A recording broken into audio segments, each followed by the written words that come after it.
Transfer policy की मांग कर रहे आज Jammu based reserve category employees ने आज राष्ट्रीय संविधान दिवस पर भी जम्मू में प्रदर्शन जारी रखा।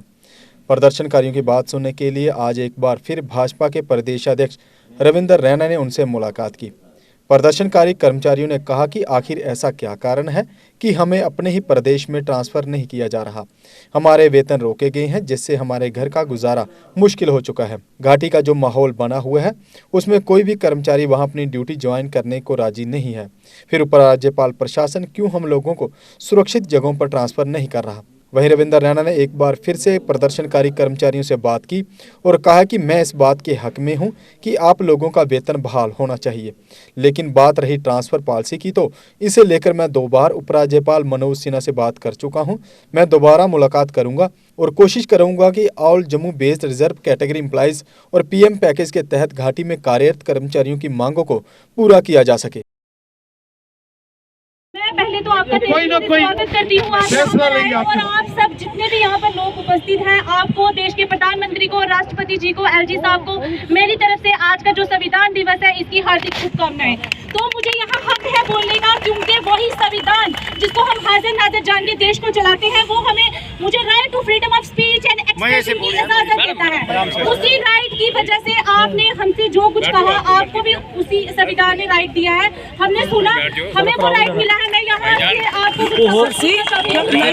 मुझे राइट मिला हुआ है। सर, मुझे आप एक बात बताइए, आज आप दूसरी बार यहाँ आए हैं, हमने पहली बार भी आपका वेलकम किया, आज भी करते हैं, लेकिन सर आप बताइए कि हमें आखिर कितना समय लगेगा, ये जो ट्रांसफर पॉलिसी है इसको बनने में कितना समय लगेगा। देखिए सर, आर्टिकल 370 एप्रोगेट किया, देखो वो कॉन्स्टिट्यूशन में, सर एक मिनट, कॉन्स्टिट्यूशन में साफ तौर पे लिखा हुआ है कि धारा 370 जो है ये परमानेंट नहीं है, ये टेम्परेरी है। वो या government employ, we are all educated people, हमें पता है, लेकिन आपने उसको रातों रात हटाया। हम फेवर करते हैं, हम खुश हैं कि आपने धारा 370 को हटाया। चलिए मैडम जी, चलिए बहन जी, स्टेट बोर्ड से यूटी का दर्जा दिया, क्या हमारे लिए inter district recruitment, inter district transfer policy नहीं हो सकती? चलिए देखिए, हमारी बहन ने जो बातें कही, मैं अपनी बहन का तकलीफ परेशानी समझता हूँ।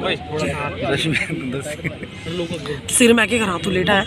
मैंने इसका जिक्र पहले ही किया कि जो एलजी साहब ने सभी वो जो मुलाजिम जम्मू के एम्प्लॉइज जो कश्मीर में लगे हैं या कश्मीरी पंडित हैं, इनकी समस्या के समाधान के लिए उन्होंने एक कमेटी का गठन किया था। खुद एलजी साहब ने ट्वीट किया था कि इन्हें टाइम बाउंड मैनर ये कमेटी रिपोर्ट सबमिट करेगी, लेकिन उस कमेटी के जो पहले अध्यक्ष थे, चेयरमैन श्री मनोज द्विवेदी साहब, जब उनकी ट्रांसफर हो गई वो दिल्ली चले गए। उसके बाद कमेटी को रीफ्रेम किया गया और श्री रोहित कंसल जी को कमेटी का चेयरमैन बनाया गया, लेकिन 4 दिन पहले श्री रोहित कंसल जी का भी सेंट्रल डेपुटेशन बेसिस पर ट्रांसफर हो गया है। मैं जम्मू कश्मीर के लेफ्टिनेंट गवर्नर साहब से अपील करता हूं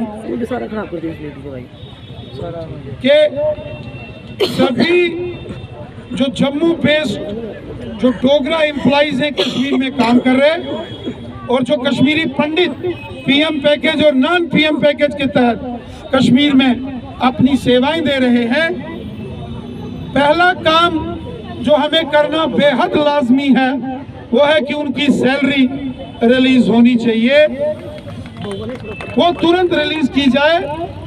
और एक बार खुद लेफ्टिनेंट गवर्नर श्रीमान मनोज सिन्हा साहब, जो कि दर्द दिल रखते हैं इन सारे एम्प्लॉइज के बारे में, उन्होंने मानवता के तत्वाधान में बहुत बड़े बड़े फैसले यहाँ लिए हैं, और मुझे यकीन है कि इनसे मुलाकात के बाद लेफ्टिनेंट गवर्नर साहब यकीनन तुरंत कुछ बड़े फैसले लेंगे।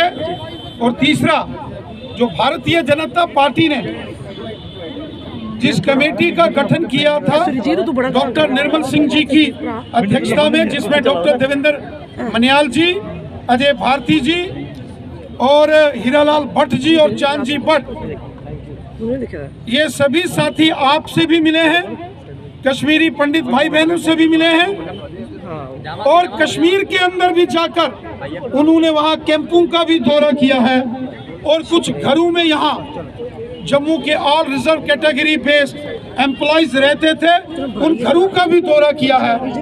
वो कमेटी के चेयरमैन और सदस्य वो सभी एलजी साहब से मिले हैं और गवर्नर साहब को उन्होंने एक कम्प्रिहेंसिव रिपोर्ट सबमिट की है।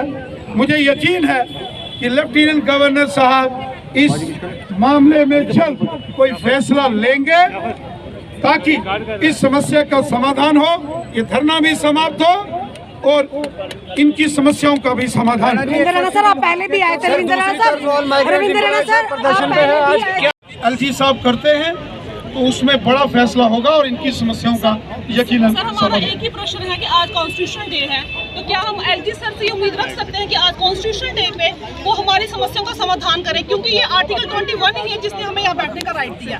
और आज हमें उम्मीद रख सकते हैं क्योंकि 6 महीने का सर जो समय है ना, वो देखिए मैं इसीलिए आप सबके बीच में आया हूँ, आप सबके बीच में मैं इसीलिए आया हूँ कि आप लगभग 180 दिन से यहाँ बैठे हैं और आज संविधान दिवस है और यहाँ बाबा साहब भीमराव अंबेडकर जी की प्रतिमा है। मैं उम्मीद करता हूँ कि एलजी साहब जल्द इस विषय पर निर्णय जल्द। सर, आप हमारे आपकी फुल मेजॉरिटी में सरकार है सर। मैडम जी मेरी बात सुनो, आप जो मैं बोल रहा हूँ मैं कोई आप मुझे हमदर्दी रखिए, मुझे भी आपकी पीड़ा है, आपकी परेशानी है।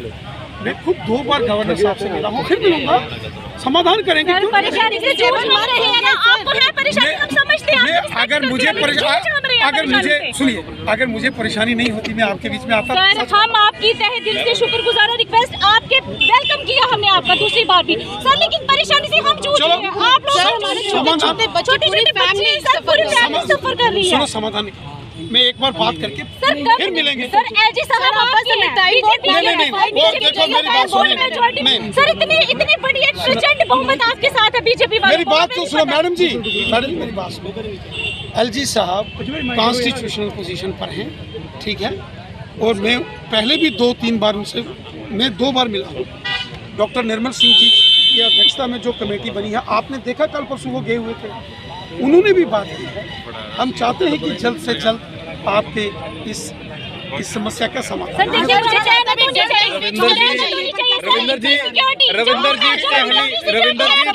रविंदर जी पहली बार है कि हिंदुओं को जम्मू कश्मीर में तनख्वाह से वंचित रखा गया है। नहीं, हिंदुओं को पहली बार हिंदुओं को Deshbhagat university Punjab courses offered PhD, post graduate, undergraduate, PG diploma, certificate.